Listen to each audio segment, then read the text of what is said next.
Baik, terima kasih saudara. Senang sekali saya Vlanadia dapat menemani Anda kembali dalam Serambi Topik yang tentunya kita akan membahas isu hangat dan menarik yang diangkat harian Serambi Indonesia dalam headline-nya.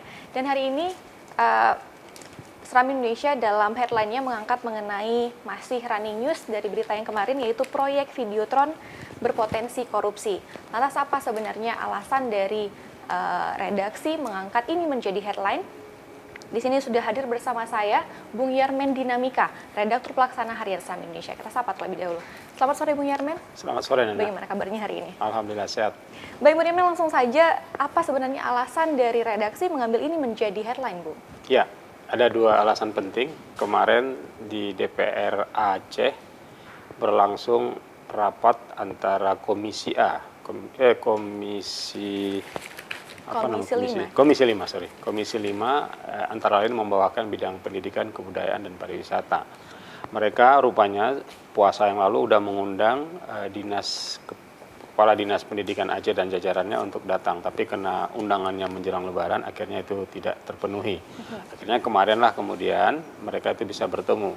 Sehari sebelumnya dalam pemberitaan Serambi kan kita susah mencari Pak Hasanuddin Darjo, ya, Kepala Dinas Pendidikan. Jadi kemarin dia ada di DPR, akhirnya ditunggu oleh wartawan kita, dan alhamdulillah pertemuan itu pun terbuka untuk wartawan, sehingga dari A sampai Z acara itu kita bisa hadiri dan simak gitu. Itu satu, kita dapatkan langsung dialog antara ketua komisi, wakil ketua komisi dan anggota komisi dengan Pak Darjonya.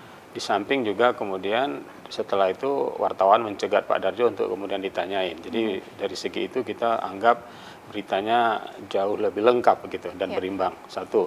Yang kedua, karena ada berita kemarin yang menyorot soal proyek Videotron ini, ada LSM namanya Fakta, LSM Fakta itu yang kemudian menyorot bahwa ini berpotensi markup, berpotensi tidak tepat guna dan berpotensi korupsi gitu, dengan alasan-alasan seperti itu. Jadi dua momentum itu yang kemudian kita jadikan dasar untuk kemudian mengangkat lagi berita ini gitu.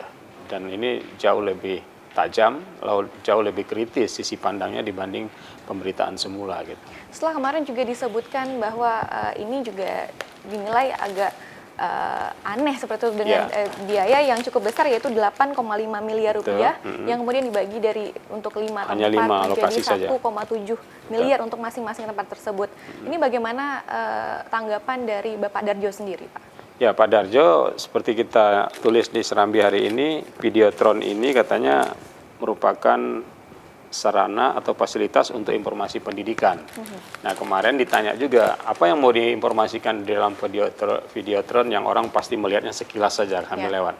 Menurut dia ada prestasi-prestasi pendidikan Aceh, keberhasilan dicapai, itu yang dipromosikan gitu. Terus argumen itu kemudian dipatahkan oleh seorang anggota DPR Aceh namanya Ibu Nurlelawati dari Pidijaya. Kata dia, coba bandingkan dengan Universitas Syakuala, akreditasinya A, tapi mereka tidak membutuhkan satu Videotron pun untuk menyatakan keberhasilan mereka itu, gitu. Dan juga tidak perlu mempromosikan dalam bentuk publikasi outdoor bahwa Unsia itu sudah akreditasi A.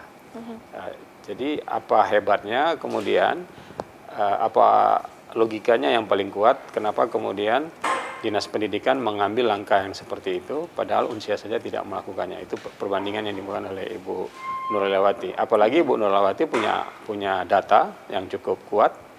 Toh secara keseluruhan prestasi pendidikan Aceh nggak bagus-bagus banget. Apanya yang mau dipromosikan, apanya yang mau dipublish gitu.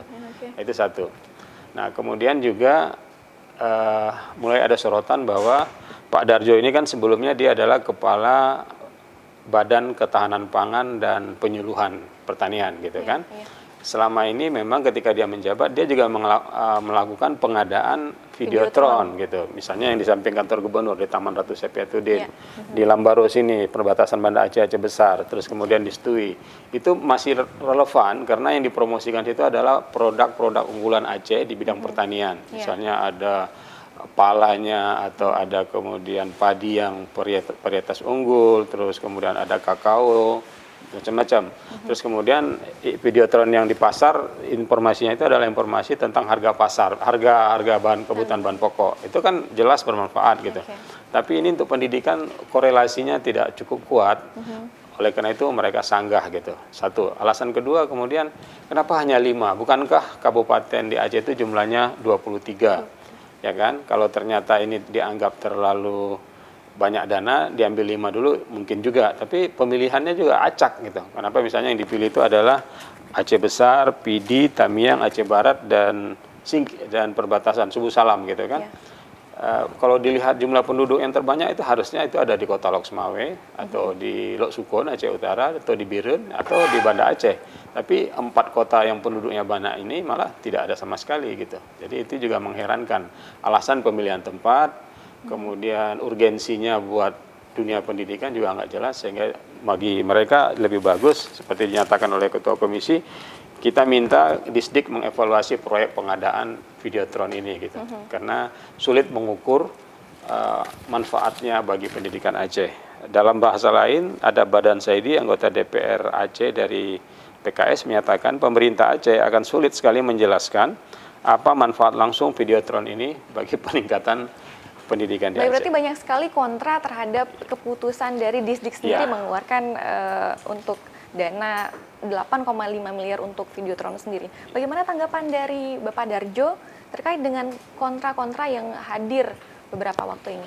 Ya, Pak Darjo tetap pada prinsipnya bahwa menurut dia Videotron ini penting untuk wahana atau fasilitas informasi pendidikan. Cuma video seperti apa sebenarnya yang ingin dimunculkan nantinya? Mungkin sudah ada pembicaraan seperti itu. Ya, seperti yang udah ada juga di Banda Aceh, di kawasan kita ini ada 3 buah. Pengadaan dia juga dulu ketika menjadi kepala badan yang lain. Nah, cuma bedanya kali ini jumlahnya agak lebih tersebar di 5 kabupaten kota dari 3 kabupaten kota di Aceh. Dan satu lagi yang menarik, kalau di Jakarta Videotron seperti ini justru pihak swasta yang biasanya pengadaannya gitu. Tapi di Aceh agak aneh pemerintah yang mengadakannya.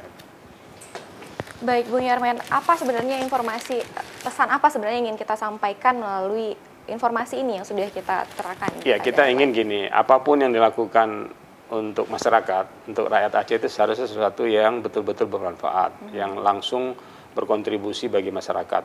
Kemarin sudah dinyatakan juga, jika 4,8 miliar ini dibelikan 4.000 buah komputer, ya 8,5 miliar ini. Iya, katakanlah beli komputer harganya 2 juta, kita bisa membeli 4.000 unit komputer, pasti komputer lebih bermanfaat untuk anak sekolah kan, gitu. Itu dia. Baik, terima kasih Bung Yarman untuk waktunya hari ini. Saudara, demikian perbincangan kita dalam Serambi Topik, kembali ke studio.